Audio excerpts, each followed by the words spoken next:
आज हम सुनाने जा रहे हैं गौतम बुद्ध की प्रेरक कहानियां में सिद्धार्थ और यशोधरा की कहानी। तो चलिए स्टार्ट करते हैं। कुछ समय पश्चात ही राजा शुद्धोधन ने अपने निश्चय को कार्य रूप में परिणत कर दिया। अपने राज्य के सभी निकटवर्ती राजाओं को उन्होंने अपनी राजकुमारियों के साथ राजकुमार सिद्धार्थ के स्वयंवर में आने के लिए आमंत्रित किया। राजकुमार सिद्धार्थ अत्यंत सुंदर, उदार और प्रतिभाशाली थे। प्रत्येक राजा अपनी पुत्री का विवाह उनके साथ करने के लिए उत्सुक थे। स्वयंवर की तिथि और वार निश्चित कर दिए गए। निर्धारित समय पर विभिन्न राज्यों के राजा अपनी पुत्रियों के साथ स्वयंवर में आ विराजे। स्वयंवर मंडल में सभी अभ्यागतों को बैठाने और विश्राम के लिए समुचित व्यवस्था की गई थी। मंडप को रंग बिरंगे पुष्प मालाओं से सुसज्जित किया गया था। एक ओर एक ऊंचे स्थान पर राजकुमार सिद्धार्थ बैठे हुए थे। उनके निकट ही रत्नों और मोती मणियों से भरा हुआ थैला रखा था। राजा शुद्धोधन और राज्य के उत्तराधिकारी गण भी मंच के एक ओर विराजमान थे। राजा की आज्ञा से स्वयंवर की कार्रवाई आरंभ हुई।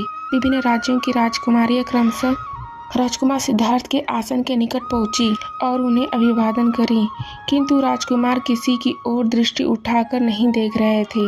राजकुमार सिद्धार्थ अपने निकट रखे थैले में से मुट्ठी भर मोती मणियां निकालते और चुपचाप आने वाली राजकुमारियों को भेंट स्वरूप दे देते। राजकुमारियां उदास मुख से लौट जाती। बहुत देर तक यही क्रम चलता रहा, यहाँ तक कि थाल में रखे हुए सभी मोती मणियां इसी प्रकार राजकुमारियों में वितरित हो गए। अब केवल थाल ही शेष रह गया था। अंततः एक राजकुमारी सिद्धार्थ के पास आई। उसकी आंखें चंचल हिरनी के समान थी। उसकी पायलों की रुंझुन ने एकाएक राजकुमार सिद्धार्थ को अपनी ओर आकर्षित किया। राजकुमार ने उसकी ओर देखा तो राजकुमारी का मुख लाज की लालिमा से लाल हो गया। इस राजकुमारी का नाम यशोधरा था। यशोधरा अभिवादन कर लौटने लगी तो राजकुमार सिद्धार्थ ने थाल में मोती मणियां निकालने के लिए हाथ डाला, किंतु थाल खाली देखकर वह सन्न रह गए। राजकुमार सिद्धार्थ यशोधरा के सौंदर्य को सप्रेम निहार रहे थे, किंतु जब उन्हें मोती मणियां से भरा थैला रिक्त मिला तो बहुत संकोच हुआ।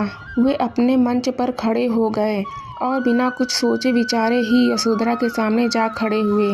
तभी सिद्धार्थ ने अपने गले में पड़े बहुमूल्य मुक्ता हार को उतारा और निसंकोच भाव से यशोधरा के गले में डाल दिया।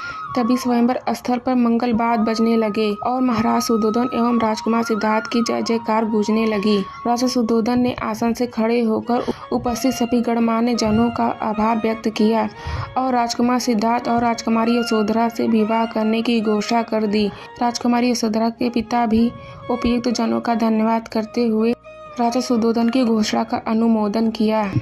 इस विवाह घोषणा को सुनकर उपस्थित जनों को बड़ा हर्ष हुआ। इस प्रकार राजकुमार सिद्धार्थ और राजकुमारी यशोधरा विवाह के गठबंधन में बंध गए। यह कहानी यहाँ तक सुनने के लिए आपका धन्यवाद। कृपया हमारे वीडियो को लाइक, शेयर और चैनल को सब्सक्राइब करना ना भूलें। धन्यवाद।